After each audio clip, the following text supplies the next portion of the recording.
ఇక్కడ పెన్నేటి పాట 11వ సాధన పత్రం వచ్చేసి సృజనాత్మక. ఇది మనం వచ్చేసి నోట్బుక్లో రాస్తున్నాము. పాఠంలోని సృజనాత్మకత అభ్యాసం ఆధారంగా కాగితము, జనపనార సంచుల వినియోగము అవసరాన్ని తెలియజేస్తూ గోడ పత్రికను తయారు చేయండి. ఇక్కడ వచ్చేసి ఒక పెట్టె ఇవ్వడం జరిగింది. ఇక్కడ పెట్టెలో వచ్చేసి మీరు గోడ పత్రికను తయారు చేయండి. ఇక్కడ గ్రామ ప్రజలకు విజ్ఞప్తి, ప్లాస్టిక్ సంచులు నివారిద్దాము, కాలుష్యాన్ని అరికడదాము అని ఒక హ్యాష్ ట్యాగ్ ఇవ్వడం జరిగింది. ప్లాస్టిక్ సంచులు ప్రాణహానికి కారణమవుతున్నాయి, వాతావరణ కాలుష్యానికి కారణమవుతున్నాయి. తెలిసి తప్పు చేస్తున్నాము, భవిష్యత్తు తరాలకు వచ్చేసి ముప్పు తెస్తున్నాము.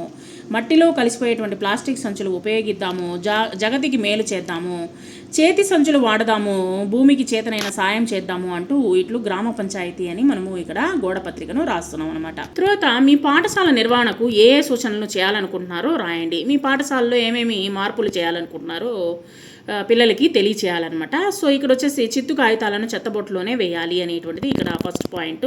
ఆ విధంగా కొన్ని పాయింట్స్ అనేటువంటిది మనం రాద్దాం. ఇక్కడ ఏమేమి తయారు చేయవచ్చు, ప్రతి తరగతి గదిలో తడి మరియు పొడి చెత్త కోసము విడివిడిగా బుట్టలు అనేటువంటిది ఉంచాలి. మధ్యాహ్నపు భోజనానికి ముందు, తిన్న తర్వాత చేతులను శుభ్రంగా కడుక్కోవాలి. పాఠశాల ఆవరణలో ప్లాస్టిక్ వాడకాన్ని పూర్తిగా నిషేధించాలి. త్రాగునీటి ట్యాంకులను క్రమం తప్పకుండా శుభ్రం చేయించాలి.